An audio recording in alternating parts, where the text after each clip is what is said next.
Make sure I know what you're on. I thought I saw Yeah, he wasn't sure.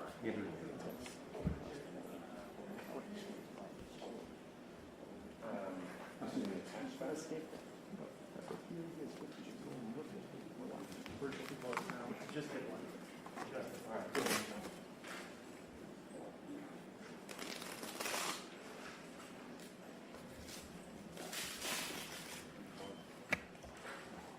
Got it out the way on Channel A, and I walk over there in 20. Oh, you got it all around the block.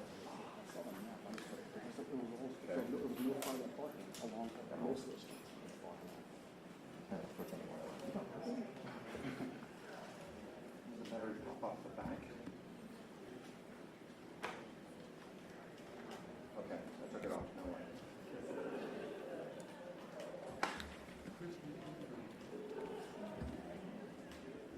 No, there's no battery.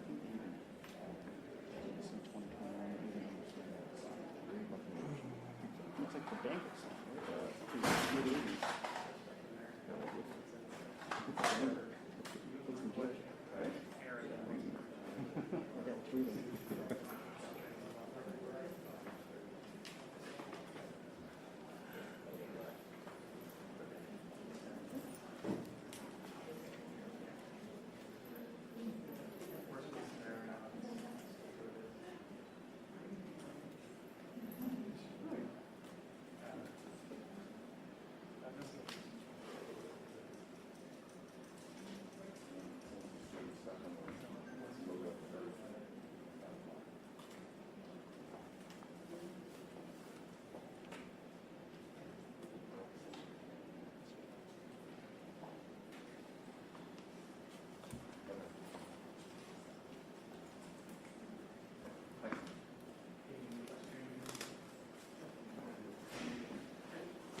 Mic check from the back, mic check from the back.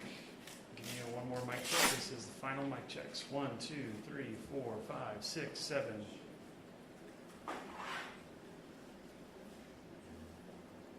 You ready? Check, check, check, check.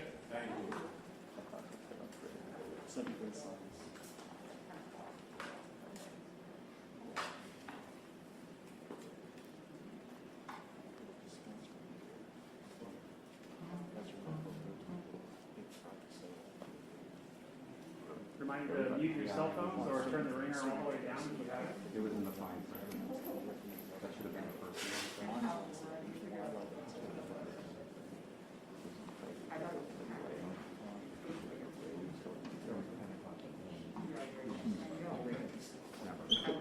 mostly like, you know, it's like everything possible.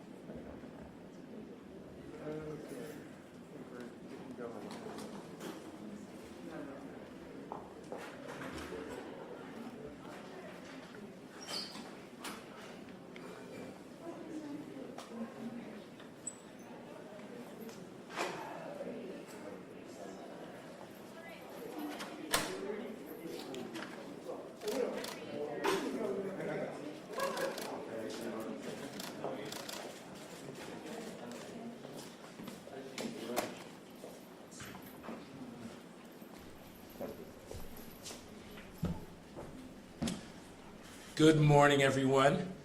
My name is Vincent Matthews. I'm the superintendent of the San Francisco Unified School District, the greatest school district in the history of humankind. And it is my pleasure to welcome you all here. First and foremost, I'm joined here by our board president, Gabriela Lopez, and it is our pleasure to welcome you. I want to thank Principal Lisa Jovic and the James Denman staff and students for being so welcoming.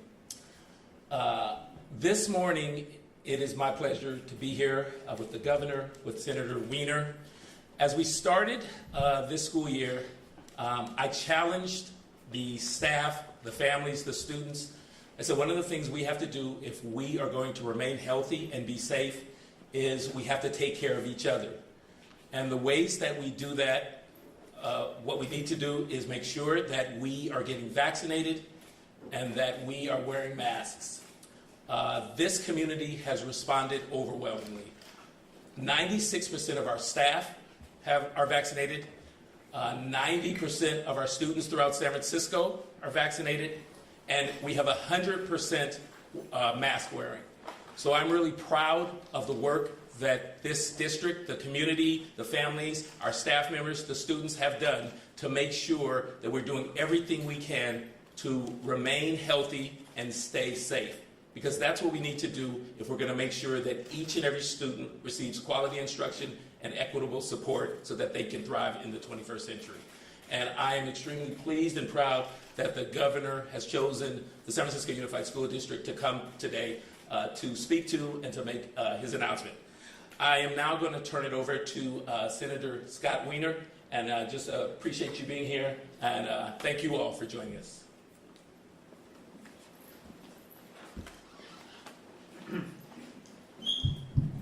Thank you, Superintendent Matthews, and I want to congratulate you and your team and all the teachers and paraprofessionals and parents and everyone else who got this school district back open, got our kids back in the classroom, and I think you've just done it masterfully, and I want to just congratulate you and your team for doing that.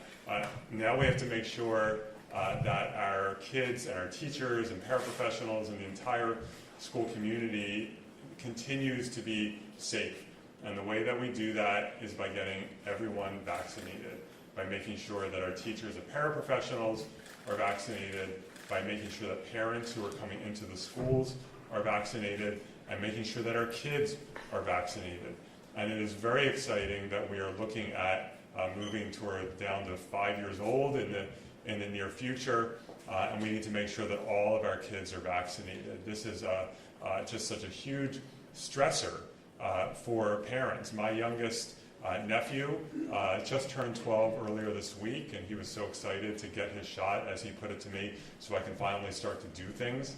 But it was very stressful for my sister and brother-in-law to have their child in school who could not be vaccinated because he was too young.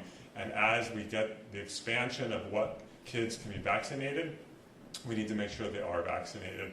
I want to thank the governor for his extraordinary leadership throughout this pandemic, as we are showing in California, having the lowest infection rate in the country. Science matters, and it matters when we have leaders who believe in science, who believe in vaccinations, and who understand that we have to take a public health approach to this pandemic and to stop politicizing it as has happened with some governors in other states. So I feel very fortunate that we have a governor who believes so deeply in science.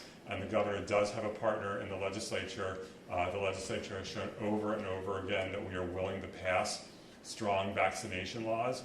And if we have to come back and do it again next year, we will do that. And we have a group of senators and assembly members who are meeting regularly and talking to the administration, and we will keep up our end of the bargain to be a good partner to the governor. So with that, it's an honor to welcome up our governor. I'm so honored that he's doing this, making this announcement in San Francisco, our great leader, Governor Gavin Newsom. Thank you, Senator. I appreciate your leadership. I appreciate those remarks, and I appreciate all of the support broadly throughout this pandemic and the journey that we've been on together. Look, let's talk a little bit about where we are today. The Senator was right to highlight the fact that California has the lowest case rate in the United States of America. We've maintained that status now for some time. Not surprisingly, that's been driven primarily by one of the nation's leading vaccination efforts. California has administered over 50 million doses of vaccine. California has administered to 84% of eligible Californians at least one dose. 84% of all eligible Californians have received at least one dose of the vaccine. As a consequence, the lowest case rates in America. Our positivity rates are a third and a quarter of states like Texas and Florida. I make that point to compare and contrast, as the Senator implied, different strategies and approaches to dealing with this pandemic. That said, we're all exhausted by this pandemic.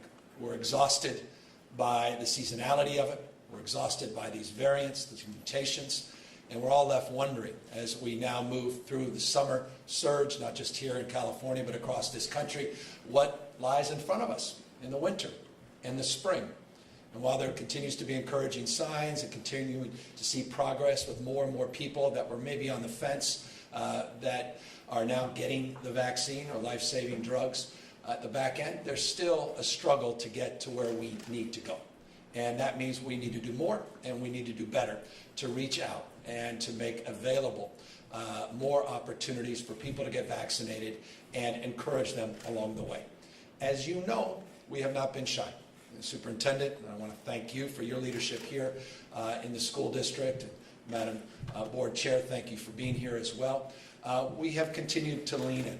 California was the first state in the United States to require statewide school mask wearing requirements. We were the first state in America to require all of our staff to either be vaccinated and or get weekly testing. We were the first state to step up at scale and broaden a commitment to zero cost vaccinations and testing, and to provide an unprecedented amount of resources for PPE and billions of dollars to prepare to safely reopen our schools for in-person instruction. We know there is no substitute for in-person instruction, but we need to do that on a consistent and sustainable basis, not an episodic basis. And what you've seen across this country is that leaders assert the need and desire for the social and emotional benefits of in-person instruction, yet they're not following the science.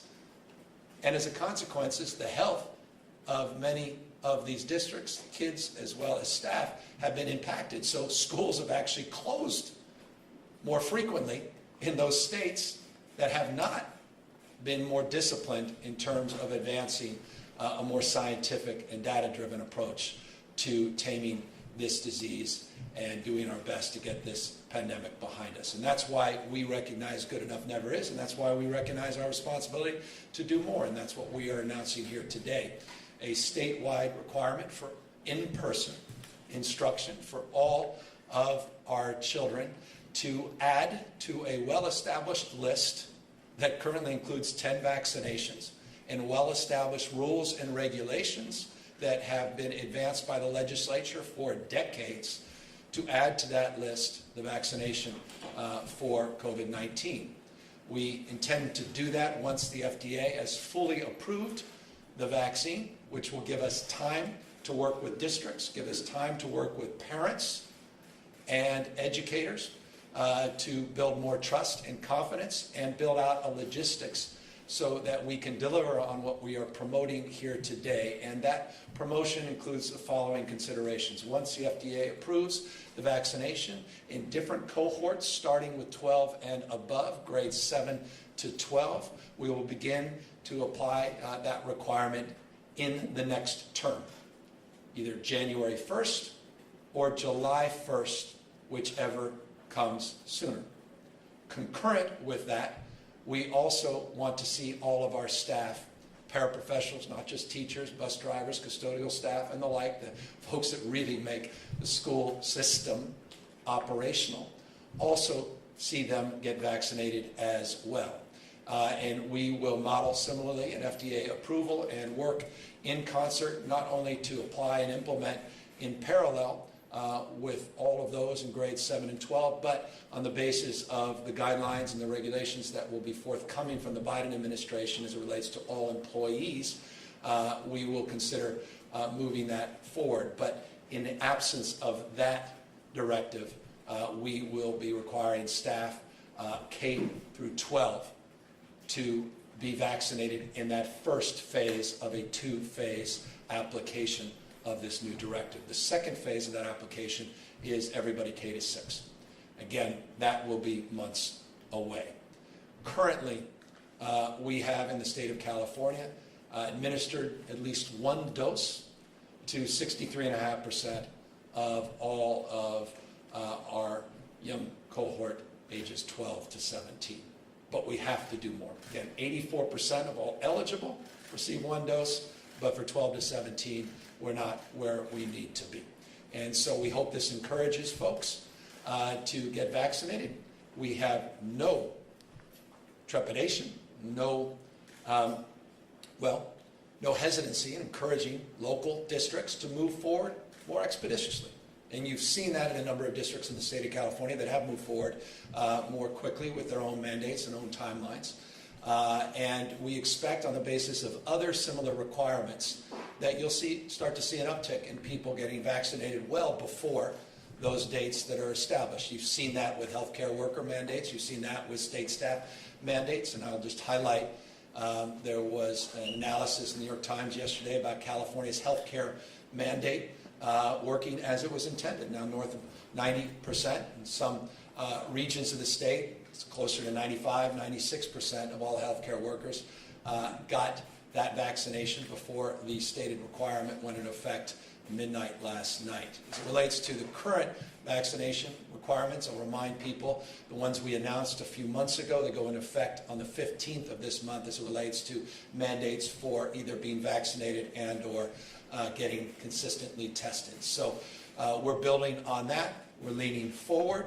We're anticipating a future with the winter surge that has been the most challenging for this state and states like California in the past. We are mindful that we still have work to do. We are humbled by the challenge, but we want to get this thing done. We want to end this pandemic. We are all exhausted by it. And the purpose of this is to continue to lead in that space. I believe we will be the first state in America to move forward with this mandate and requirement, but I do not believe by any stretch of the imagination we'll be the last state. In fact, I anticipate other states to follow suit as well.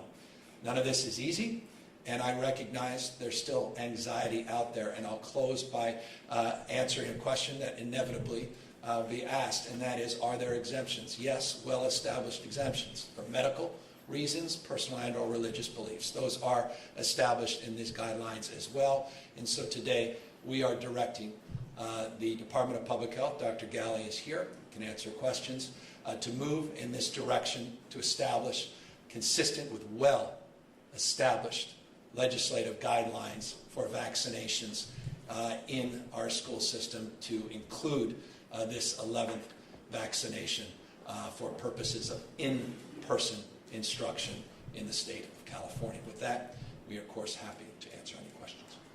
Hi, this is Ron Lane with the Los Angeles Times. You just mentioned a personal belief exemption will apply because this is, and I understand that this will apply because this is being imposed by regulation instead of legislation. Are you concerned that vaccinations rates won't improve because of this? Second, if you wanted to remove the personal belief exemption, would that require an act of the state legislature, and would you want the state legislature to act? And finally, in terms of timing, with the FDA expected to provide full approval in November, does this mean that this requirement could go into effect as early as January, or more likely would it go to an effect either in the summer or the fall? Thanks. Well, it's the term after the FDA approval, so that determination will be made once the FDA moves, and we can't predict that, so one can speculate. But again, it's the term following the FDA's approval, as early as January 1st. As it relates to the first part of your question, look, we're just putting out the guidelines, putting out the regulations.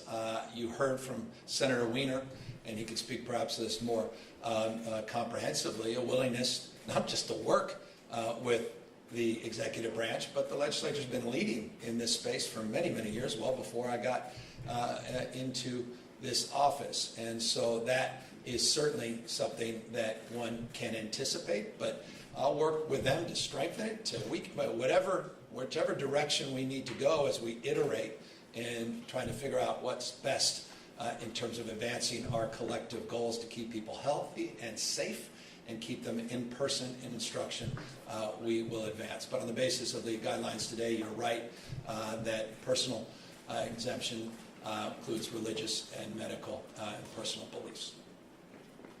Good morning. My name is Kate Larson. I'm with ABC7. So given that as of today, because of the healthcare worker vaccine mandate, there are healthcare workers being placed on unpaid leaves of absences. It's possible people will be terminated as soon as October 15th for certain healthcare systems.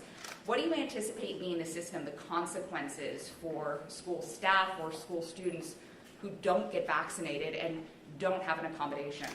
Well, I mean, the same consequences were in place on the basis of all kinds of other rules and regulations that are well established as it relates to requirement for employment. So those are well established procedures and processes. But here's the good news.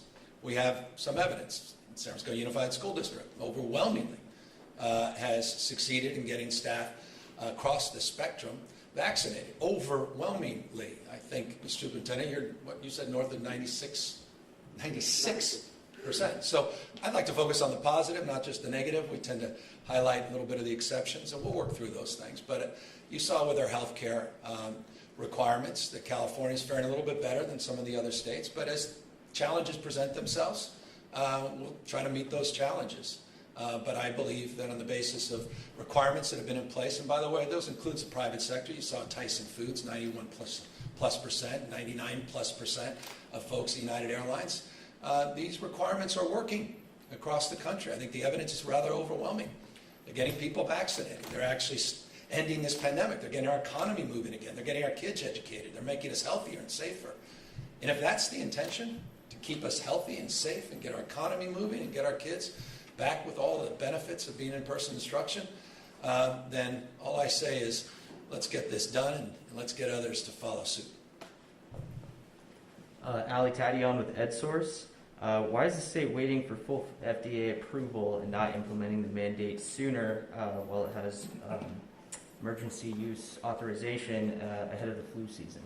We talked to, we've got 1,050 school districts. We've got a lot of different points of views and opinions, a lot of regionality, a lot of distinctions. We thought this was the best and most appropriate next step for the state of California. Again, no one's been shy.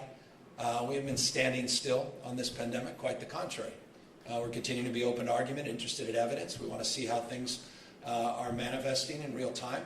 We'll see how things go, but we felt on the basis of the experts that guided this decision and the advisory committees that we have formed formally and those that have been formed informally over the course of the last number of weeks as we've been adjudicating the pros and cons of many different strategies as it relates to the education efforts that we're advancing here today, that full FDA approval was best for the purposes of the announcement today.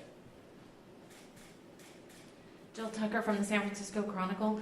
Governor, can you clarify a little bit when staff, teachers, other workers from school districts will be required to get the vaccine? It sounded like you're talking a little fast, and so I was trying to figure out exactly when each grade will have to be vaccinated, and that this, in fact, does apply to all adults in schools for in-person learning. Yeah, so after full FDA approval in 2 phases, first phase being 7th to 12th grades, and on the basis of a question that I'm often asked, I have some friends with very young kids that are in 7th grade, some a little older.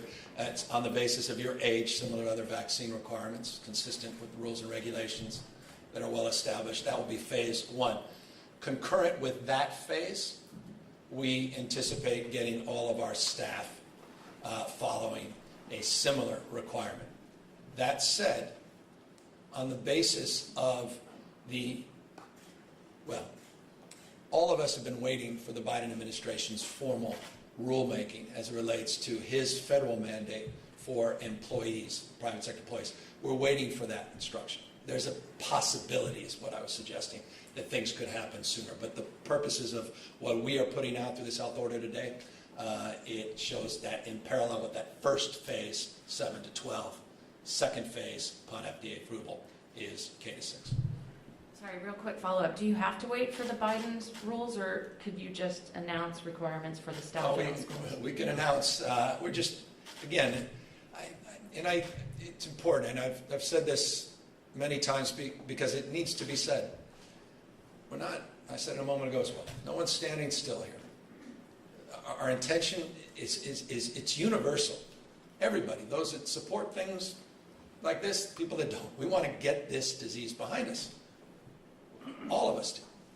So if we see real demonstrable progress, or if we don't, then we, on the basis of what's happening, the epidemiology, what's happening in real time, relates to nature and spread of this disease, relates to the nature of these mutations, of which there are well over a dozen mutations we've been tracking consistently, not just the Delta virus, on the basis of the seasonality, on the basis of those that are enthusiastic or leading even more aggressively, like LA Unified and others that have leaned into this in the Bay Area districts, we'll make assessments. But on the basis of, again, where we are today, we feel this is appropriate. And Governor Greg Lee from KTVU, 2 quick questions. Are you aware of how many students this may affect in each of these groups? And then secondly, you've talked a lot about local control during this pandemic. We've seen a number of districts here in the Bay Area take this step in advance of the state. Can you talk about the calculus or what changed? Well, nothing's changed. We've been consistent from day one, localism. We support local efforts. Compare and contrast to some of these big red states where they actually deny local decision. We actually encourage it, and we've done that across the spectrum throughout this entire pandemic, not just on the issue of vaccines, quite the contrary, on issues of masking, on issues of testing, on issues related to guidelines and rules and regulations, on social distancing, on physical distancing, and the like. We've had a local frame because we recognize in a state that's larger than 21 states combined that one size cannot fit all, with one caveat, and that is baseline expectations. And that's what we're providing here as a baseline expectation, but with the flexibility for these districts to move if they feel that on the nature of this disease and its epidemiology and the nature of their unique characteristics and concerns, that they feel they need to move in a different timeline. We will allow them that flexibility to move more expeditiously, as you've seen many different districts do. So that's the approach we've taken from the beginning of this pandemic. I think it's paid dividends. Again, lowest case rates in America rather consistently now, 4th lowest positivity rates in the country. And for a state as dense as California, a state as large as California, that's progress. Governor Carla Miornici from Politico.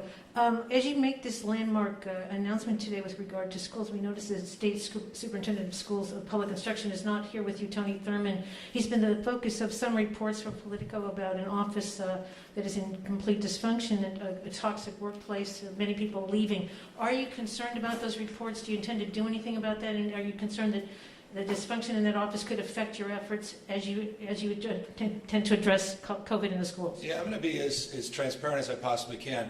I have been on the road signing bills. I just got back late last night. I was in Southern California. I have not had the opportunity to read the report, but I have had the opportunity of working with the superintendent, and it's been a very good and constructive working relationship, and I look forward to maintaining that relationship for years to come. But I am not privy to the details of those concerns, and I have, again, in the purposes of full transparency, that is on my desk, that information, and that's a subject that I look forward to having, or at least engaging in more conversation with our team and with the superintendent directly. Governor Kathy Novak from KCBS Radio. On COVID vaccines for broader other groups, a federal judge ordered the state to come up with a plan for mandatory COVID vaccines for staff in California prisons. Given the outbreaks we saw in prisons including San Quentin, would you support a mandate for prison staff? Well, I'm proud of the fact California's made tremendous progress. We haven't been slow to move aggressively. In fact, I put up some of our efforts in prison system, CDCR, up against any states in terms of leaning in to getting our prisoners as well as staff vaccinated. 76%, and this is as of yesterday, and forgive me, you caught me where I don't have the benefit of today's numbers, but 76% of all of our inmates have been fully vaccinated, and 99% have been offered the vaccine. We were at 58% fully vaccinated of our staff, and there are a large number of people that have received at least one dose in addition to being fully vaccinated. We've taken it very, very seriously. Today, and this is contemporary information, there are 244 inmates that have tested positive for COVID-19. I want to put that in perspective. There's roughly 100,000 inmates, roughly. 244 have tested positive. I think that gives you a demonstrable sense of our commitment to keep people healthy and safe. We can talk about what happened at San Quentin, the receiver, over a year ago. That created quite a different, that's a different conversation But on the vaccine front, I think they've made progress, and I appreciate the leadership there for taking it as seriously as they have. Hi, Governor. Ginger Conejero, NBC Bay Area. I've been told that this is the last question. Just a couple key things, Governor. I know you mentioned consequences are still being worked through. Is there an idea when we can expect maybe more of a detailed approach to what happens if people or students do not, don't sign up for the mandate? And also,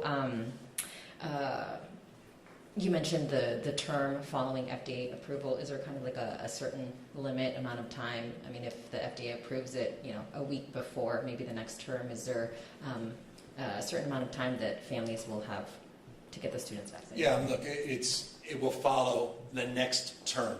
So once the FDA is approved, we can work out that math again as early as January 1st, as late as we believe July 1st, whichever comes first. As it relates to the rules and requirements, they're well established. There's nothing novel about the consequences. Quite the contrary, they're well established. We have, and this is, I think, important. In many ways, it's the most predictable announcement throughout this pandemic, isn't it? Because in so many ways, it's the most familiar conversation. Because every parent has had this conversation since they brought their kids into school, public or private. They have to be vaccinated. There's 10 vaccines: measles, mumps, rubella. I mean, I can go on and on and on. So this is just another vaccine. And there are well-established requirements and consequences. And we are consistent with those. As it relates to staff, accordingly. There are many professions where there's staffing requirements, and then there's consequences that are well established. So we're establishing with consistency those rules and regulations. Again, the one caveat was the, I thought, insightful question around the issue of personal beliefs, which came to the fore last year in the legislature, and that's a subsequent legislative conversation. But for the purposes of this announcement, we include that. So this is, again, familiar from my humble perspective. Maybe it's because I have 4 kids, so it's a very familiar conversation. And I think the consequences and outcomes, again, we have real evidence, and I'm confident that we're going to see real progress with the momentum that is already established in the state to get more people vaccinated, and the momentum that I hope this will continue to keep pace. So with that, let me just again thank Mr. Superintendent. Thank you for the privilege of having me back here in my old home district. Senator, thank you for incredible leadership and stewardship. Thank you for your comments and your willingness again, which is implicit and explicit, and your words implicit, I think, some of the questions to work with us in a collaborative spirit in the next legislative season and session to work through some of the more nuances and details of the application of this health order. But I'm grateful that we're here today. I'm grateful to be in a district that has gotten things done and is getting things done as it relates to keeping their kids safe and in person without the fear of outbreaks as a consequence of putting a lid because of these vaccines and their vaccination efforts. So it seems appropriate we are here in San Francisco. And I'm looking forward to applying this requirement and look forward to working with districts all up and down the state and parents all up and down the state over the course of the next few months as the FDA moves towards final approval. Thank you all very, very much. Thank you. Thanks, sir. When it goes in the appreciate 7 through 12.